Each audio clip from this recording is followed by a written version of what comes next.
U.S. President Donald Trump has announced an agreement between the federal government and an American biotechnology company to manufacture and deliver 100 million doses of a COVID-19 vaccine candidate. The company, Moderna, is to manufacture the vaccine doses while clinical trials are underway. Trump told reporters at the White House Tuesday the federal government will own these vaccine doses. We're buying them. 3 vaccine candidates in the United States are in the final stage of trials. The president said the nation is on track to produce 100 million doses as soon as the vaccine is approved and up to 500 million thereafter. Health and Human Services Secretary Alex Azar said in a statement that the Trump administration's latest actions are increasing the likelihood that the United States will have at least one safe, effective vaccine by 2021. Mr. Trump did not comment on the news earlier today that Russia has already approved a vaccine, but he has recently stated he's optimistic a vaccine for the coronavirus could be ready by the time of the U.S. presidential election in early November. The World Health Organization said Tuesday it was holding talks with Russia regarding the recently approved COVID-19 vaccine. Russia Tuesday became the first country to approve a vaccine for use in tens of thousands of its citizens.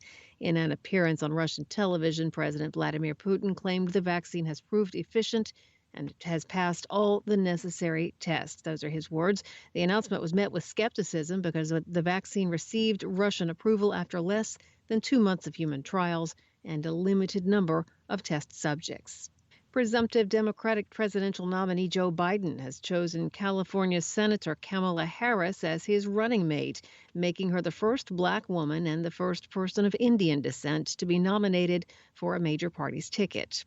In his tweeted announcement Tuesday, Biden called Harris a fearless fighter for the little guy and one of the country's finest public servants. Harris, the 55-year-old daughter of an Indian mother and a Jamaican father, was one of nearly 24 presidential candidates who challenged Biden for the 2020 Democratic nomination. Her presidential campaign faded quickly when many progressives and liberals questioned her staunch support for law enforcement while serving as California's Attorney General. She was accused of being out of touch over issues of police violence, questions that are bound to be raised again as Americans protest police brutality against black people and other people of color.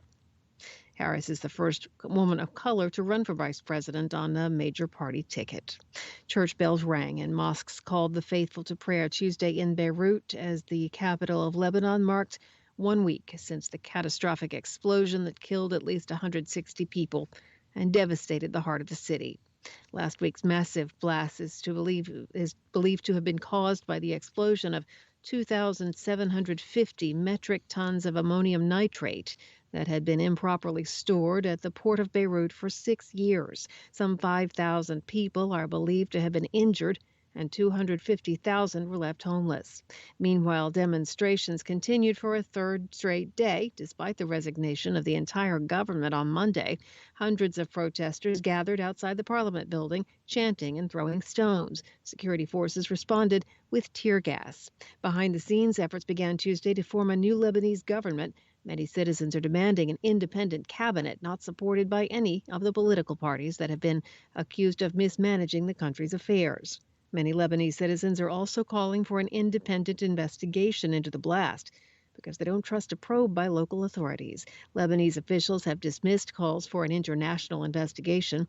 Before it resigned, the government referred the case Monday to the Supreme Judicial Council, the country's highest judicial body. And Egypt has reopened Gaza's main passenger crossing point for the first time in months for thousands of Palestinians who've been stranded on both sides of the border because of the coronavirus crisis. The crossing is to be open for 3 days. Gaza residents holding Egyptian passports or foreign passports and patients seeking treatment abroad will be allowed to exit. It's the first time the crossing's been open since March.